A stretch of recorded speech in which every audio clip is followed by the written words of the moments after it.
The Bab, the Harbinger of the Most Great Light. I hold in my heart two memories that moved me deeply from my visit to the International Archives building during my pilgrimage in the Holy Land. The first was the handful of pebbles that was found in the pocket of the purest branch, Mirza Mehdi, after his tragic and fatal fall from the skylight of a rooftop in the prison city of Akka. And the second was the exquisite hand-stitched clothing of His Holiness the Bab. The latter captured my attention and imagination because of its delicate beauty and ornate craftsmanship, the elaborate attention given to detail, and the painstakingly fine stitching. In my mind, I could only imagine how each single stitch must have been sewn with such love and precious care for the owner of the attire. The Bab was born on October 20th, 1819 in Shiraz, Iran. And whilst we know very little of the early days of the person of the Bab, Shoghi Effendi describes him as infinite in his tenderness, irresistible in his charm, unsurpassed in his heroism, matchless in the dramatic circumstances of his short yet eventful life. The writings of the Bab himself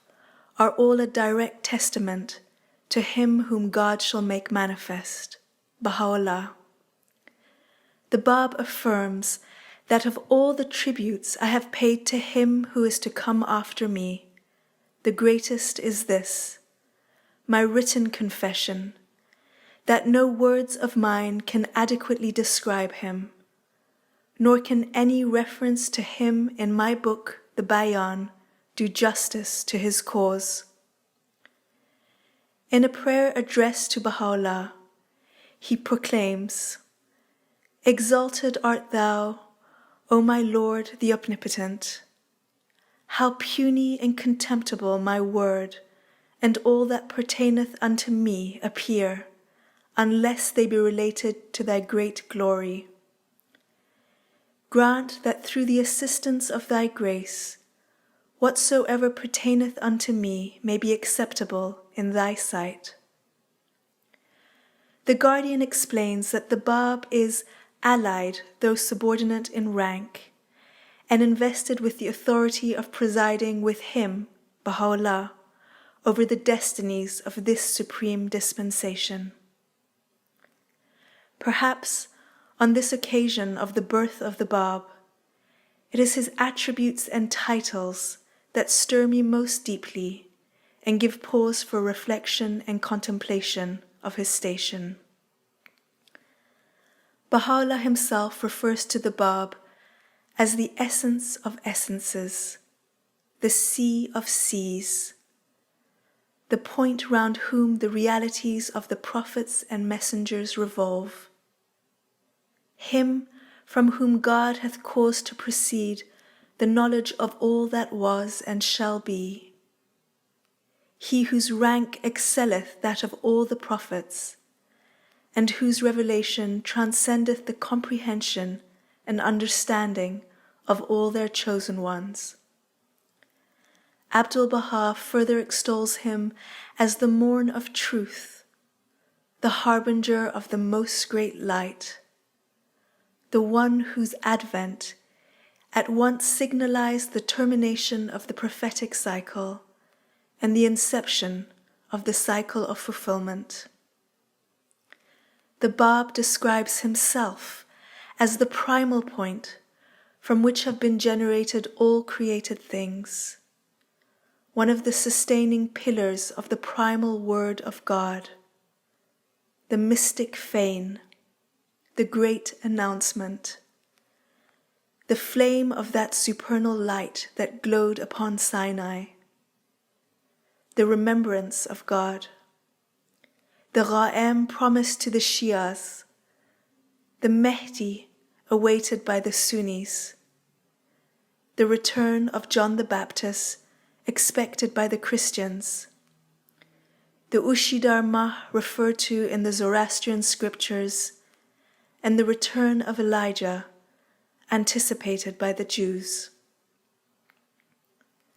As Baha'is all over the world come together to celebrate the anniversary of the birth of this glorious figure, we can reflect on the words of the Bab in reference to his own birth. Through the revelation of thy grace, O Lord, thou didst call me into being on a night such as this, and lo, I am now lonely and forsaken in a mountain. Praise and thanksgiving be unto thee, for whatever conformeth to thy pleasure within the empire of heaven and earth.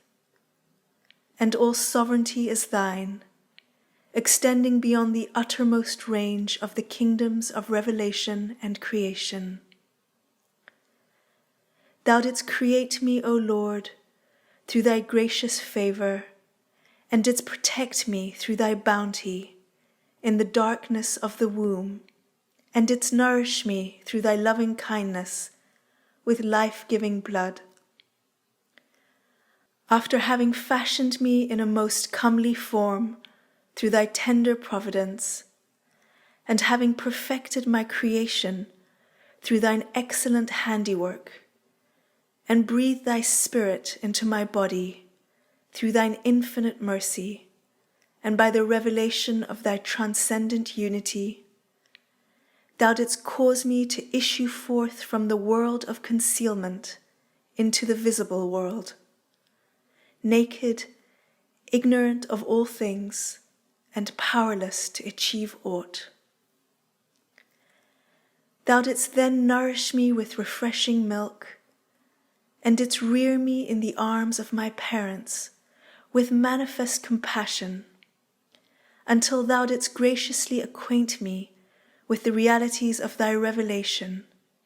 and apprise me of the straight path of thy faith, as set forth in thy book.